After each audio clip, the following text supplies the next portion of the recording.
Assalamualaikum warahmatullahi wabarakatuh. Perkenalkan, nama saya Muhammad Helmi, mahasiswa program Pascasarjana Magister Studi Pembangunan Universitas Lambung Mangkurat.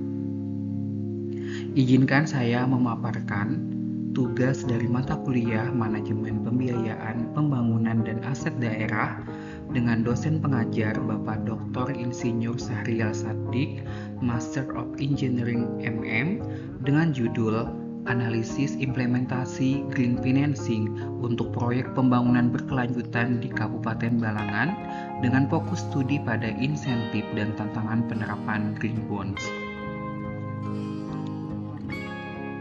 Pada paparan kali ini ada 3 hal yang akan saya sampaikan. Pertama, berkaitan dengan latar belakang pemilihan judul. Yang kedua, berkaitan dengan analisis insentif dan tantangan penerapan Green Bonds di Kabupaten Balangan. Dan yang terakhir adalah berkaitan dengan strategi dan rekomendasi yang ditawarkan di Kabupaten Balangan. Langsung saja pada poin pertama, yaitu latar belakang.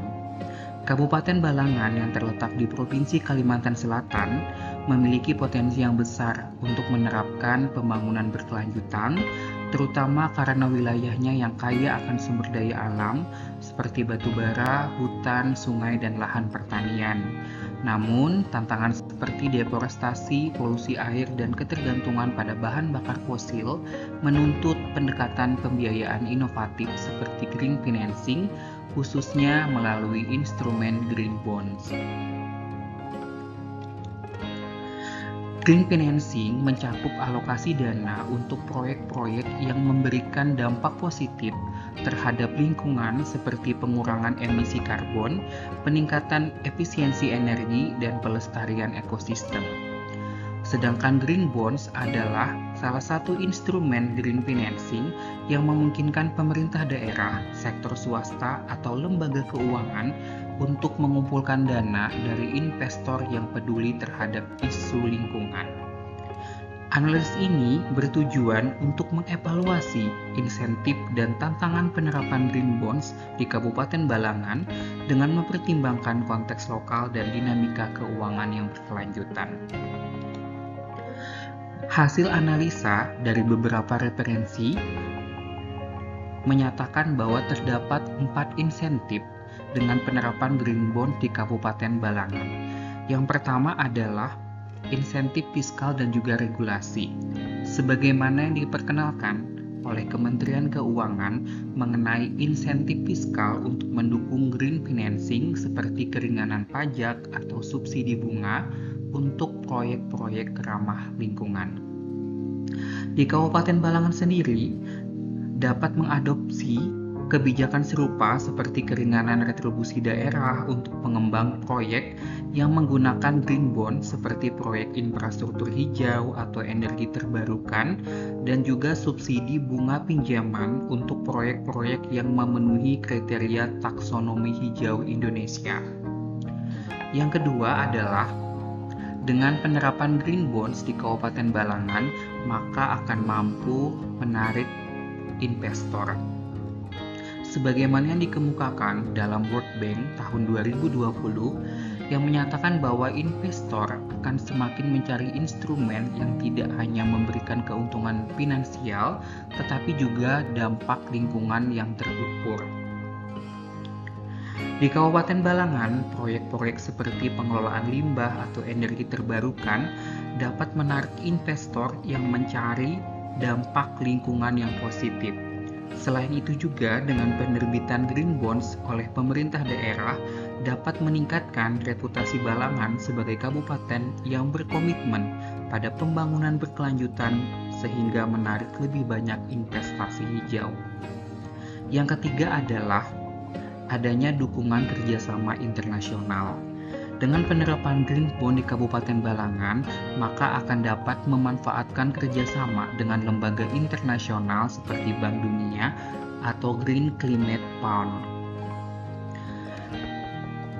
Insentif yang keempat bahwa dengan penerapan Green Bonds di Kabupaten Balangan secara tidak langsung akan memberikan dampak di bidang sosial dan juga ekonomi seperti penciptaan lapangan kerja, peningkatan kualitas hidup masyarakat, dan juga pengurangan ketimpangan sosial. Penerapan Green Bond tidak hanya memberikan insentif tetapi juga menghadapi pada beberapa tantangan.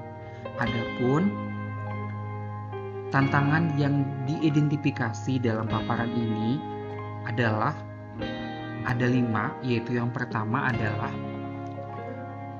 kurangnya kesadaran dan kapasitas. Tentunya ini berkaitan dengan kurangnya literasi keuangan hijau yang seringkali menjadi hambatan utama dalam mengadopsi green financing di daerah yang berkembang. Di Kabupaten Balangan sendiri, kurangnya tenaga ahli yang memahami mekanisme green financing dapat menghambat perencanaan dan pelaksanaan proyek. Selain itu, masyarakat juga seringkali belum memahami pentingnya pembangunan berkelanjutan sehingga partisipasi dalam proyek hijau masih rendah. Tantangan yang kedua itu adalah keterbatasan regulasi dan standar. Ini berkaitan dengan kurangnya kejelasan definisi hijau dan juga standar pelaporan. Di Kabupaten Balangan, pemerintah daerah perlu untuk mengembangkan pedoman lokal yang selaras dengan taksonomi hijau Indonesia untuk memastikan proyek-proyek memenuhi kriteria yang berkelanjutan. Yang ketiga adalah resiko keuangan dan keterbatasan modal. Sebagaimana yang kita ketahui bahwasanya penerapan Green Bonds itu tentunya memerlukan investasi awal yang signifikan untuk studi kelayakan, sertifikasi, dan juga pelaporan dampak lingkungan. Di Kabupaten Balangan, keterbatasan anggaran daerah dan ketergantungan pada sektor pertambangan dapat menyulitkan alokasi dana untuk proyek hijau.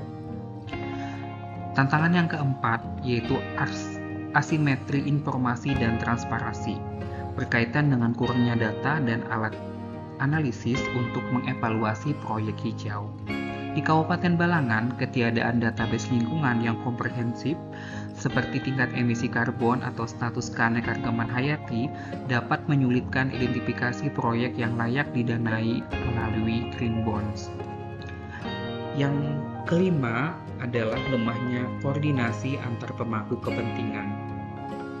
Tentunya penerapan Green Bonds di Kabupaten Balangan membutuhkan kolaborasi yang erat antara pemerintah daerah, sektor swasta, lembaga keuangan, dan juga masyarakat.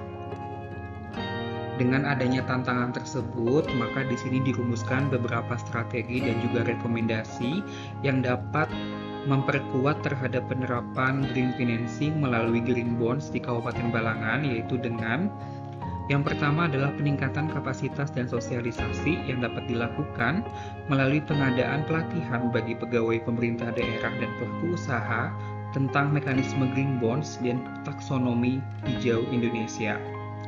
Yang kedua adalah mengembangkan dan menguatkan regulasi lokal, yaitu dengan membuat dan mengembangkan peraturan daerah yang mendukung penerbitan Green Bonds, terutama pedoman untuk verifikasi proyek hijau dan pelaporan dampak lingkungan. Strategi dan rekomendasi yang dapat diterapkan yang ketiga adalah berkaitan dengan pengembangan database lingkungan, yaitu dengan membangun sistem informasi lingkungan yang mencakup data emisi karbon, kualitas air, dan status ekosistem di Kabupaten Balangan yang mendukung identifikasi proyek hijau. Strategi yang keempat yang bisa diterapkan yaitu dengan mempererat kolaborasi dengan sektor swasta dan lembaga internasional, yaitu dengan mengundang sektor swasta seperti perumahan energi atau agribisnis untuk berpartisipasi dalam proyek hijau melalui skema kerjasama pemerintah dan juga badan usaha. Strategi yang terakhir itu adalah dengan membuat pilot project, yaitu dapat digunakan hasil proyek percontohan sebagai best practice untuk menarik investor dan memperluas skala proyek hijau. Adapun hasil analisa ini dikumpulkan dari beberapa referensi seperti dari Kementerian Keuangan Republik Indonesia dalam laporan implementasi pembiayaan hijau, juga dari Otoritas Jasa Keuangan dalam taksonomi hijau Indonesia, dan beberapa referensi yang lain. Demikian paparan yang dapat saya sampaikan. Atas perhatian, saya ucapkan terima kasih. Wassalamualaikum warahmatullahi wabarakatuh.